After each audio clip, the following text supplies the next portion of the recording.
Hey, everybody. Happy Friday. I know we're a little late, so I apologize for that, but we got everything situated.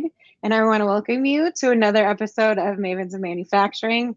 I hope you all are doing well. And today's guest, we have Alesha Burke. Hi, Alesha. How are you doing? Hi, everybody. I'm doing great. Thank you. Yeah, I'm excited to have you on. I do want to apologize for the mess in the background. I'm in a transition period right now, and I had a background ordered. And I thought it was going to be in before today, but it's coming on Sunday. So we're going to have to deal with the mess in the background. But super excited to have you on. So you're from Columbia, Okura, Yes. and I've already had some conversations with some other wonderful people from your company. But you're a brand new hire, correct? Like Correct. Seven you've been there months, 7 months in. so Yeah. almost a year. Yeah. So how about you tell us who you are and what your position is, and we'll go from there. So who's Alesha Burke, and tell us a little bit about what Okura does, Columbia Okura does. My name is Alesha Burke. I am a controls robotics engineer for Columbia Okura. My background a little bit is I am a single mom with 4 children that I've been absolutely loved with raising, but also have had to have a career to help provide for my family. So Mm-hmm. that's kind of who I am, and that's kind of my background. I work for the Columbia Okura, and it's in Vancouver, Washington, and we're excited to be here today. Columbia Okura is a robotics controls mechanical. It has a little bit of everything, and I'm Mm-hmm. excited to be here and to give you a little bit of insight of what I do. Yeah, I'm really excited to talk about your position and some of your job responsibilities. But the other thing that I'm really interested in is you started your career late in life, as you mentioned before, which I think that's kind of subjective because sometimes people change their mind and they change career pathways, and I want to talk about that a little bit. So can you give us a brief history of where you were at before, and then how you got involved with mechatronics specifically, because that's where you got your degree from. You got it from Clark's College, correct? Yes, I went to Clark College from '08, trying to get my AA General Nice. diploma. And then I also decided that doing that for so long that I ended up finding out about the Mechatronics Program. A little bit about my background is I'm very interesting. I'm a jack of all trades. I used to be a wedding coordinator. I used to be a construction coordinator. I used to do all sorts of things. I also have owned my own business, so as a chocolatier. I did actually, in part of my AA degree, I was taking Clark College's cake designing classes, courses, and also chocolate courses. I ended up starting my own business and did Mhm. my own tempering of my chocolates, and I actually was um, very good at what I did for starting my own business for the very first time. I succeeded in doing that until the 2008 crash, Okay. economy crashing. And at that point, I had to end up deciding to figure out what I was going to do for actual long lasting longevity career. So Yeah, that's when I ended up choosing the mechatronic program at Clark. that's Um, really cool. More importantly, do you still make chocolate and cakes? I do. I'm I'm a professional designer. I do a lot of wedding cakes. I don't have a culinary kitchen. I don't have a customized. Yeah. You have to be able to actually have an industrial kitchen to do quick and But mine is just doing it on the side, and I just kind of get requests here and there, and I'll end up making them their It's a cakes for good their side wedding. gig. It's Yeah, a good side gig to have, and like a delicious one too. So, um, for those of you who don't know, I have a ridiculous sweet tooth. So we just were at an event this past I want to say weekend, but it wasn't the weekend. it was Tuesday, Wednesday, Thursday, but it felt like the weekend because we were having so much fun. And they brought in a private chef, and some of the Oh, desserts he made. I was getting made fun of by some people because I literally like had to pause, and I was like, "This is hitting me a different way than anything." And it was just really good chocolate. Like it was. So I'm gonna have to come hang out with you and try some of your I treats. sold my temper. I like all for because I used to temper it and do all of that, and I had Yeah, sold everything once I had quit. So I don't do the actual French. yeah, I'm don't have the equipment anymore to do it, but that's kind of the line of when you give up a business and you quit kind of doing something, the whole productivity of that is yeah. behind me. But I Well, that absolutely used to enjoy it and love it. So, but I enjoy and love what I do now. yeah. I mean, I maybe we can dive into some of that too. Like, have some of your skills from that past life of being a cake designer and a chocolatier kind of transitioned over to what you're doing now as a robotics control engineer. Like, how is there any To- similarities, or is it completely different? Totally two different things. I think similarity wise is acknowledging that I love to be able to work with my hands. That's And cool. cake decorating takes a lot of tools. With all your bag piping and your tools to create, it's basically kind of similar. The control side, you still are hands on, you use your hands, and you also are very innovative with the control Hmm. side because it requires a lot of out of the box thinking Yeah. with troubleshooting and trying to get your Well, systems it just properly. like vision too. Like you have to be able to put things together as a whole and Yes. envision it. Um, so I know that there's a lot of people watching now that are part of engineering and manufacturing. So mechatronics is a very common term, but for Right. anyone who is tuning in that doesn't know what mechatronics is, can you just break it down for Yeah. us and then dive into like why you were fascinated by it and wanted to get involved with Clark College's program? Right. Yeah. So basically, the mechatronics is it's a program at Clark College that they provide. Um, there's several different. Um, I'm trying to think. There's different Like all sorts of tracks. definitions for Oh, mechatronics. I would just best describe mechatronics as an engineering for interdisciplinary branch of engineering that's focused on integration of mechanical and electrical and the electronics engineering systems, and then also includes combination of robotics of the electronic, computer science, and telecommunications. It's basically a fusion of the mechatronics is a fusion of integration of your all of your mechanical and electrical um, systems controls. It's a very wide educational, I guess. What's the word I'm trying to think of? like Basic it's very scope. broad. Yeah, Like it's it a can it's a very wide and broad. It takes a lot. discipline. It It's can just be, not a defined like the scope of just mechanical or electrical.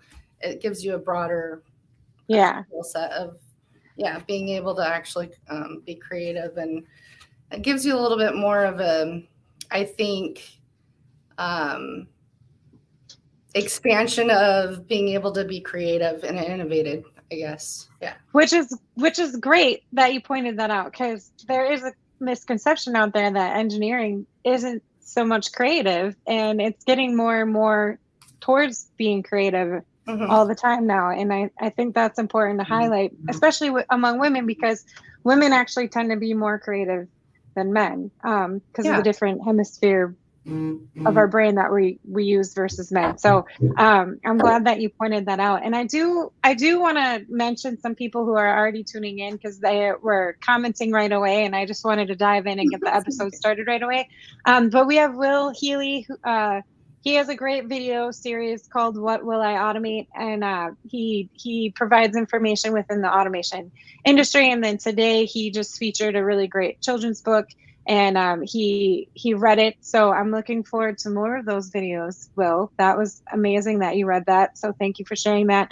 And he's saying episode 100, amazing, and congrats. So yes, completely ignore that part of it. This is 100th episode of Mavens of Manufacturing, which is happening at a pivotal moment too, because March is Women's History Month. So we're talking to women who are making history now, today, and Alesha's one of those women. So super excited for both those. Yeah. And then we have Hank on here. Hi, Hank. Thank you for joining us.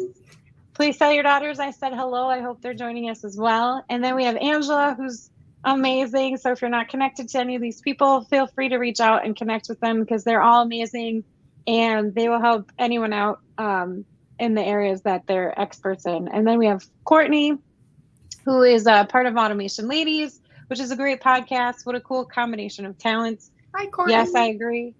Thanks for joining us. And then we have Gwen Bradley. Thank you, Gwen. So nice to have you on. So anyone tuning in or listening, if you have questions for Alesha, feel free to drop them in the comment section. Or if you just want to say hi and shout out or comment, please do that, because I like to pull them up during the live show. And then we have Ian, who just popped in right now. Hi, Ian. Thank you. Ian is a great videographer and photographer. He does really great work with manufacturing. So if you're looking for a different way to express your brand story, reach out to him and he'll take care of you. So what does a typical day in the life look like for you, Alesha, at Columbia? Like, what are some of the things that you get to work on? What are some of the challenges that you get to help solve? Like, how is your position? So my position is really awesome, because I basically am an engineer that supports the systems that are being created and actually pushed out the door for palletizing.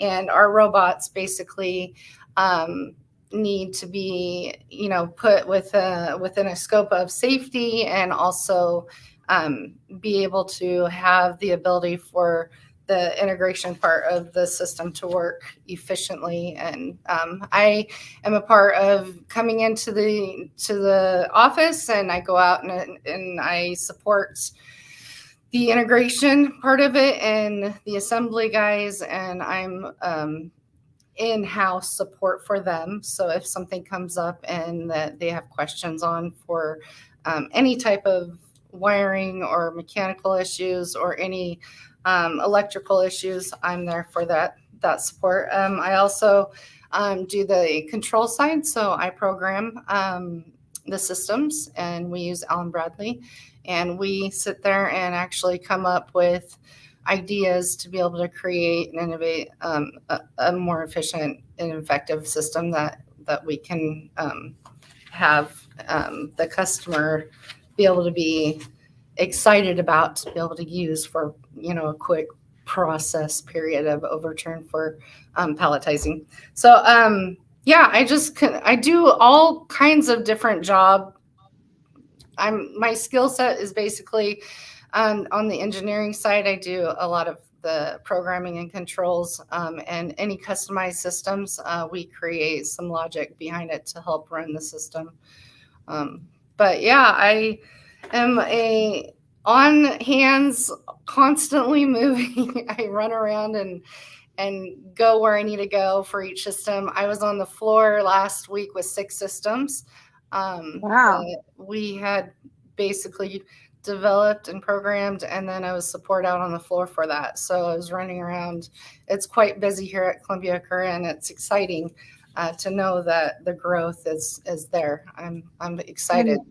Every day is different. Like, you're doing every day is different. So there's so many things that I could just pinpoint and describe. I'm kind of giving you an overall, umbrella effect of what I do. I like the hands-on troubleshooting out on the floor, and it's always challenging, I guess, because things come up that the challenge, I feel like, can be overwhelming, or something that maybe I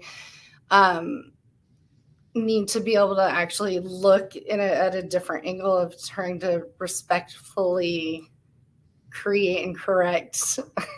Yeah.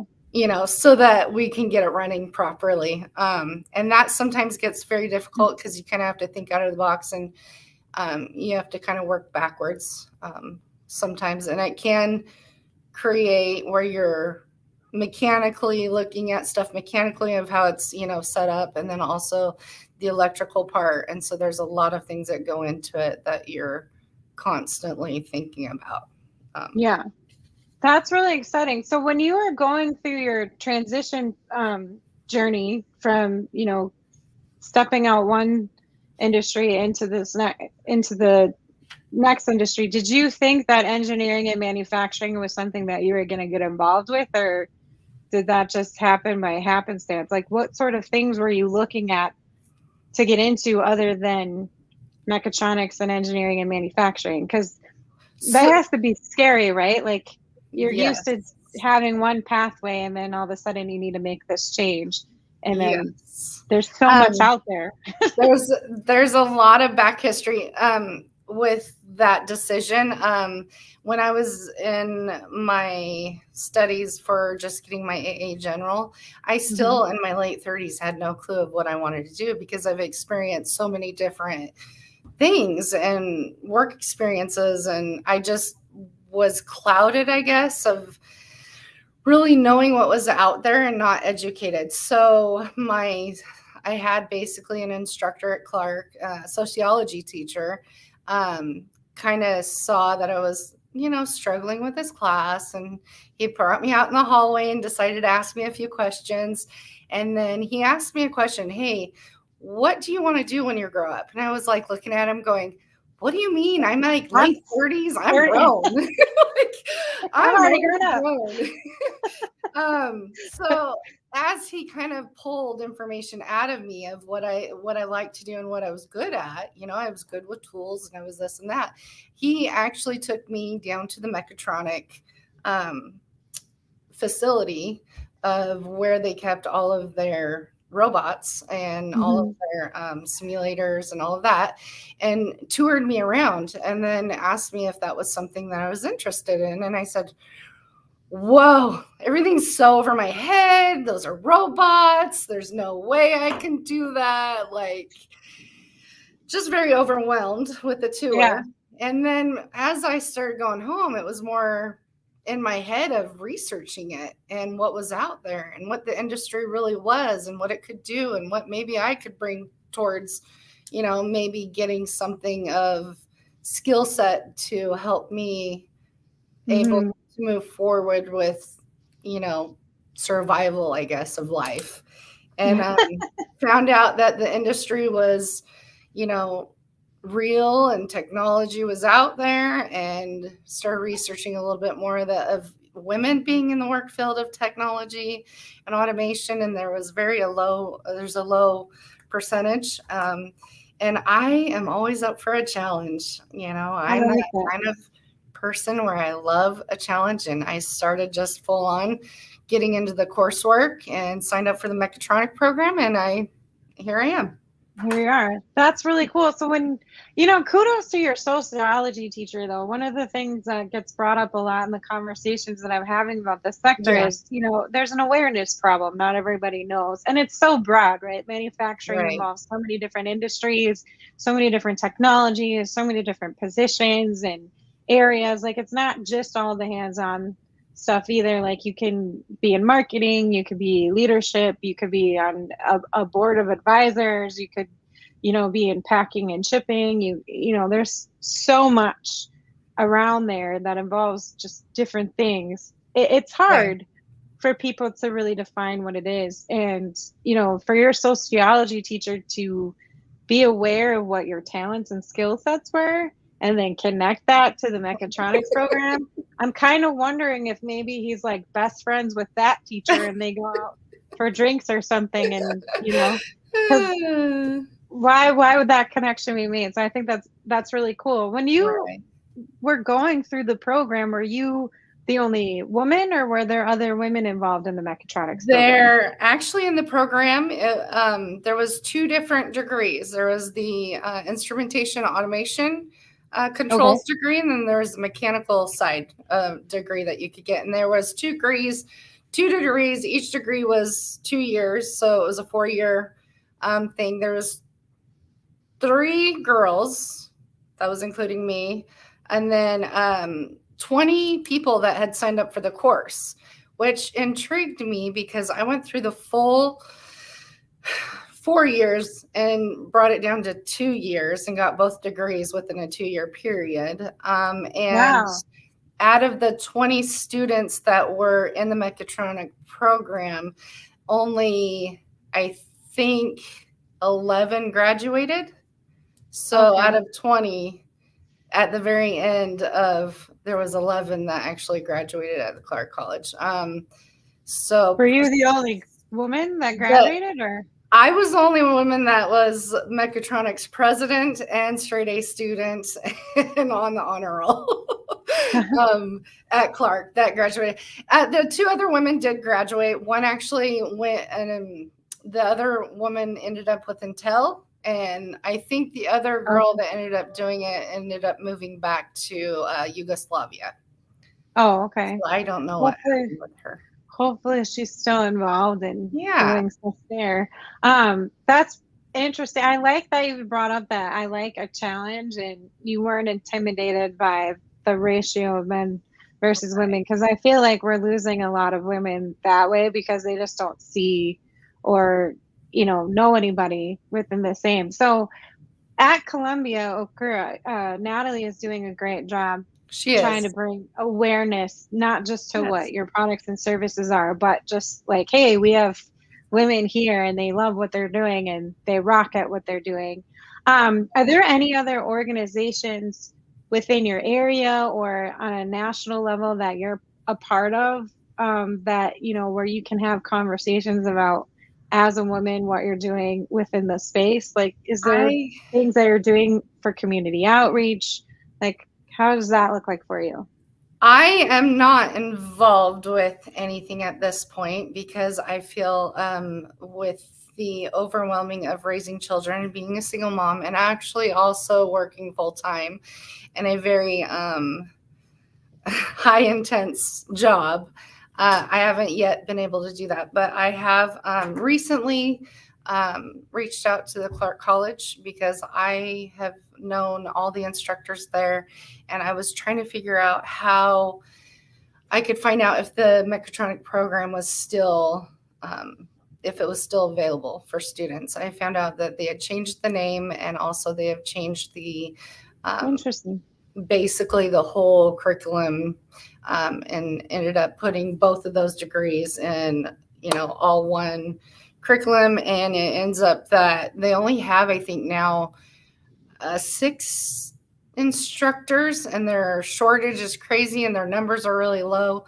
So I have gotten a foot in with the dean at Clark College now to be able to represent for an alumni, since I've experienced the whole program, to be able to get that program a little bit more, I guess, diverse in trying to get the awareness so women and everybody knows out there that they still have the mechatronic program available at Clark College and what they can do to get into it. But like you said, Meaghan, the awareness of the engineering side of things is very low with percentages on a lot of the community colleges and the smaller colleges. And I really would like to, maybe, if anybody, to get the awareness out there, because it's changed my life 100-fold. And I really would like to start getting onto some being an active representative for the. So Natalie, we need to get her on like some sort of like panel discussion. Natalie, if you're tuning in from your desk, we need to get you on some panel discussion and bring you to some WIM events. WIM is the Women in Manufacturing Association, and then also in front of students. You can tell them what mechatronics is and why they need to join it. I do want to take some time to call out some people. We have Dan here. Hi, Dan. Thanks for joining us today and for the shout out to the 100th episode. I still can't believe that's a thing for me. Like, I just started this yesterday, it feels like. And then we have another Dan. Thank you for the insight, Alesha. I'm currently working on my mechatronics degree from Clark, and I'm also Oh, working at Columbia. yay! That's Awesome. exciting. And then we have Will. What a fabulous story, coming to automation and manufacturing later in life. We focus so much on young people, but second, third, 10th career people should be more in our focus too. And I 100% agree with you, Will.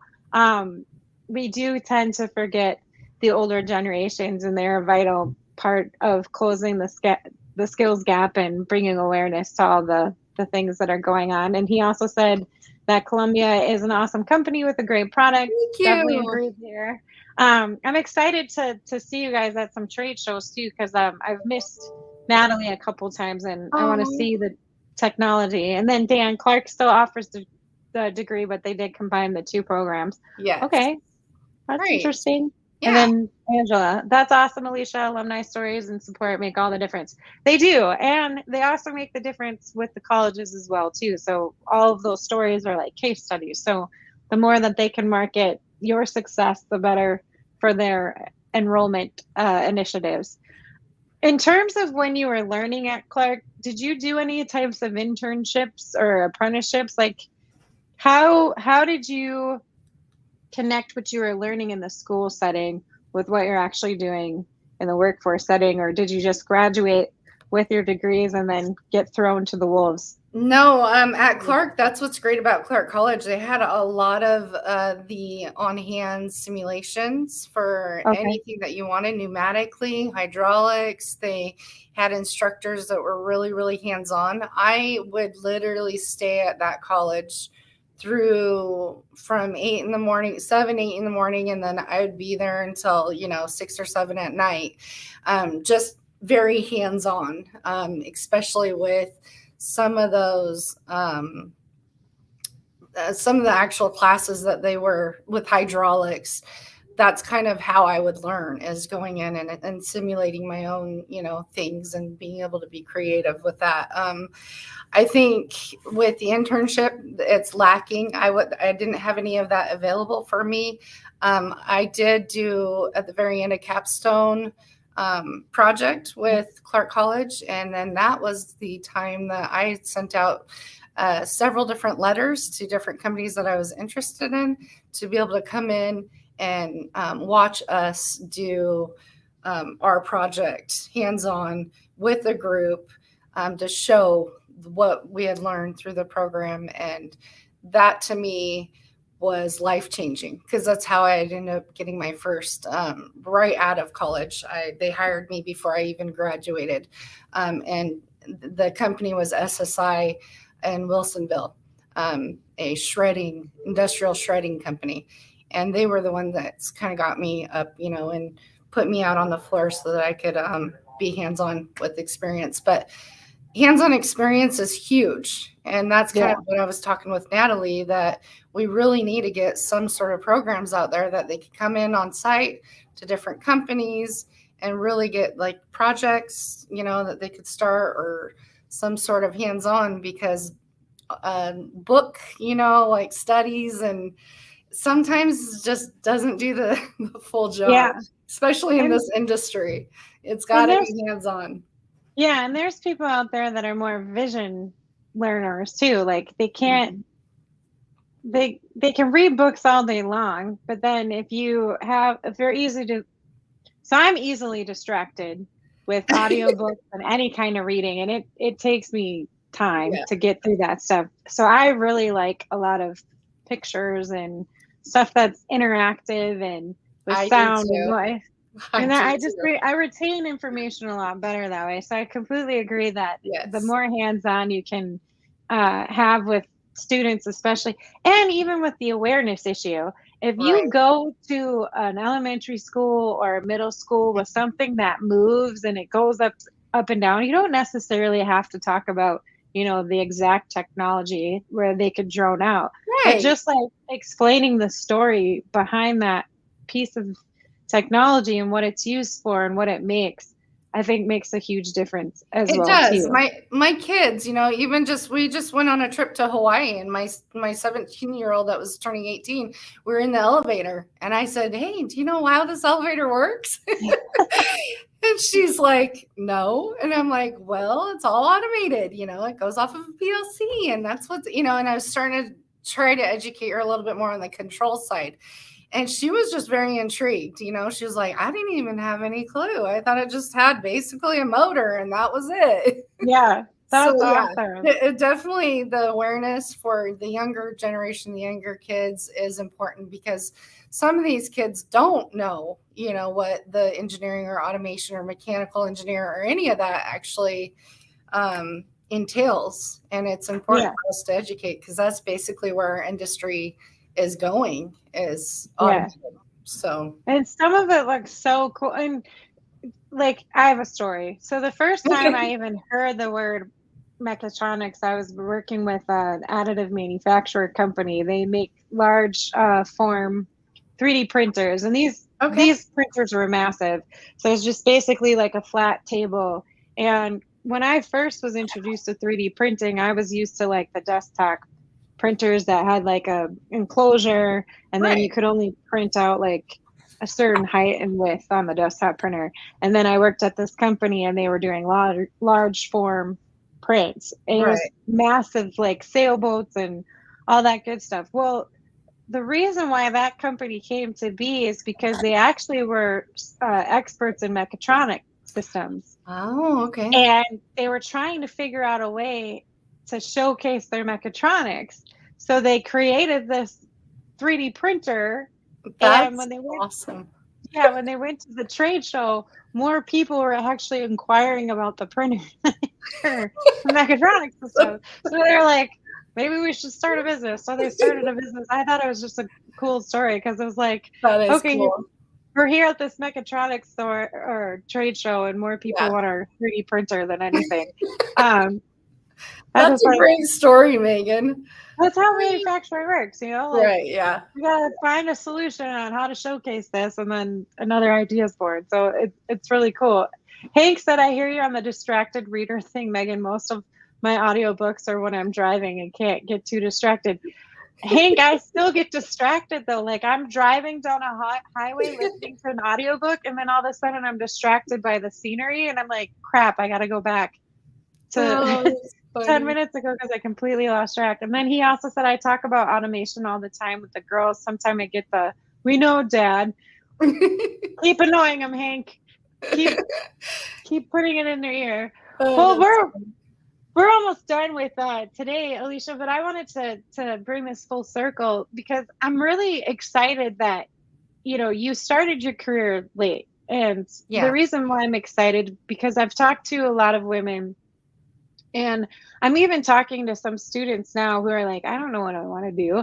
And I'm like, you have time. Like, there's I feel bad for kids, because I feel like we're still setting them up for failure sometimes, because I was one of those kids too, where I was like so pressured, and you got to know what you're going to be and what you want to do. And it adds a lot of unnecessary stress, I think. It really does. And, life comes with ebbs and flows. And I think it's important to let people know that if something doesn't work out, it's not the end of the world. You can change your mind, and there's so much opportunity out there, and we got to stop setting up these limitations at such a young age. I agree. My daughter, I keep telling my daughter, because there's times where she's doubting whether or not what she's pursuing in college right now is what she wants to do. She wants to be a surgical nurse. And she's like, well, now I'm thinking about this, and now I'm thinking about that. And I'm like, just take your time. You really got to just kind of separate yourself from everyone else and figure out what it is you're passionate about, what you enjoy.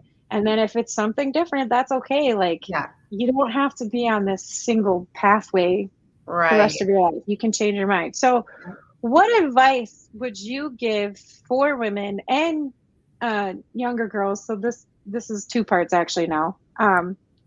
For women who already have a career, what advice would you give to them if they're like really questioning they're in the right place? What sort of advice would you give them? This is a hard one for me too, just because it takes the type of character and personality and drive and all the courage that you can to be able to switch, right? You're switching careers or taking that scary step towards something that you're unfamiliar with. Listen to your internal clock, for one. Don't self-doubt, for two. Be courageous, and things that are hard, you're going to grow from. So anything that you present to yourself that you kind of overturn or say, I can't do that, don't put the can't in there. You always just think that the positive outlook of trying is going to be the best road anyway. No matter what, you're going to succeed at what you do as long as if you try. I like that. You know what? You won't know if you don't try. Right. So then the other part of that, part B, what about younger girls who are in school and they're kind of getting pressured to like have it all figured out by the time they graduate? What would you say to them?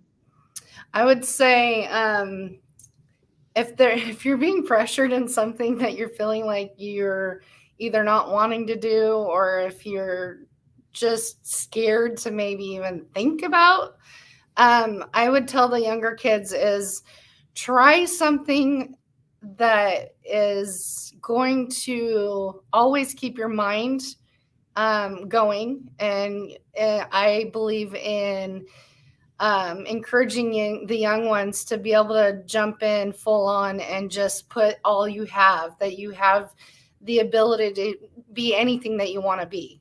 And so if the mechatronics program, or if mechanical engineering, or the civil engineering, or any of the electrical engineering, if you think, oh wow, that's too hard, I can't do it, just put a little effort in, knowing that you will be able to do it, because I didn't think I was going to be able to do this, and I'm here.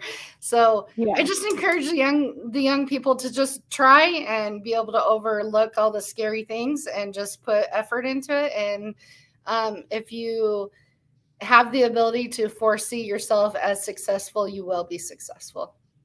I like that a lot. And it ties into what Angela just commented. She's like, there's no expiration date on learning. And I agree with that, especially in this sector, because even though you went through Clark College and you have your degrees, technology is always changing. It's so advanced now, and there's so many new patents coming out and so many new theories and ideas and concepts that you really need to keep self-disciplined and keep going on Google or whatever browser you're using. You got to keep researching things and keeping up with the trends, because what was true a year ago is not true today. Like, it's changing quickly. That is 100%. Always do your research. Always keep, researching what's new, what's upcoming. Because technology is fast. It changes within a blink of an eye, and then you have to be able to keep up with it. And that's the great thing about engineering and the mechatronics is it's always something new. You're not ever going to get bored. Right. I was just about to say that. Well, Alesha, I want to thank you so much for coming on today, especially for the 100th episode. Like, this is really exciting, and you're making history, as the hashtag is, and I just appreciate your time.